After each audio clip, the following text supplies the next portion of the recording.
የክህደት መጨረሻ ከዝሙት እስከ ደም መፋሰስ። በሳውዲ አረቢያ ለዓመታት በታማኝነት ሲያገለግል የቆየው ኢትዮጵያዊ ወጣት ካሳሁን ስሙ ለታሪኩ የተቀየረ በአሰሪው ዘንድ እንደ ወንድም የሚታየውና የቤቱ ሙሉ እምነት የተሰጠው ሰራተኛ ነበር። ሆኖም ይህ ታማኝነት በአፍታ ስሜት ወደ ዘግናኝ ወንጀል ተቀየረ። ካሳሁን ከአሰሪው ሚስት ጋር በድብቅ ግንኙነት ውስጥ ይገባል። አሰሪው ለስራና ለንግድ ከቤት መውጣቱን እንደ መልካም አጋጣሚ በመጠቀም የሰው ሚስት ማማገጥና የአደራ ቤትን ማርከስ መደበኛ ስራው አደረገው። ማን ያየኛል የሚለው የድፍረት ስሜት የሕግና የሃይማኖትን ክልልነት አስረሳው። አንድ ምሽት ግን የክህደቱ ግድግዳ ተሰነጠቀ። አሰሪው በድንገት ወደ ቤት ተመለሰ። ካሳሁንና የአሰሪው ሚስት እጅ ከፍንጅ ተያዙ። በዚህ ቅጽበት ነገሩ ከዝሙት ወደ ከባድ ወንጀል ተሻገረ።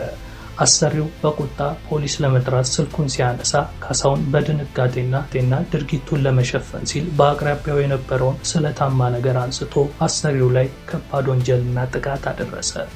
ቤቱ በሰከንዶች ውስጥ ወደ ደም መሬት ተቀየረ። የአካባቢው ጥበቃዎችና ጎረቤቶችም በሰሙት ጩኸት ወዲያውኑ ለፖሊስ ጥሪ አደረጉ።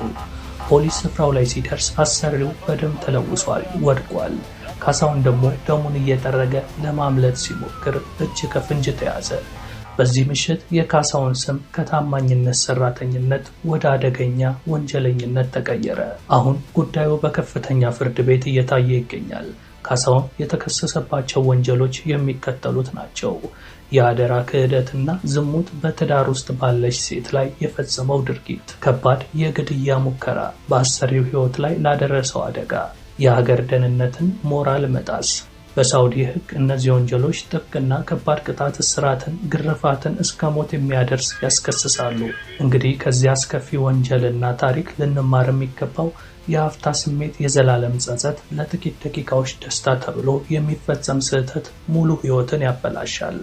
የሰው ክብርና ሚስትን የነካ በየትኛውም ሀገርና ባህል የሰው ትዳር ክብር መጋፋት መከራን ይጋብዛል።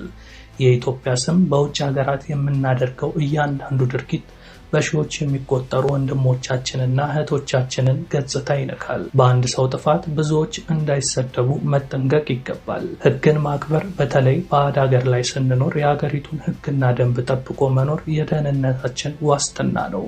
ፈጣሪ ከእንዲህ አይነት የውርደት ጥፋት መንገድ ይጠብቀን። ለወገኖቻችን ትምህርት ይሆን ዘንድ ይህን ታሪክ ሼር አድርጉት ሲል ስዑዲ ኒውስ የተባለ ገጽ ያጋራውን ነው እኔ ደግሞ በድምፅ ወደ እናንተ ያቀረብኩላችሁ።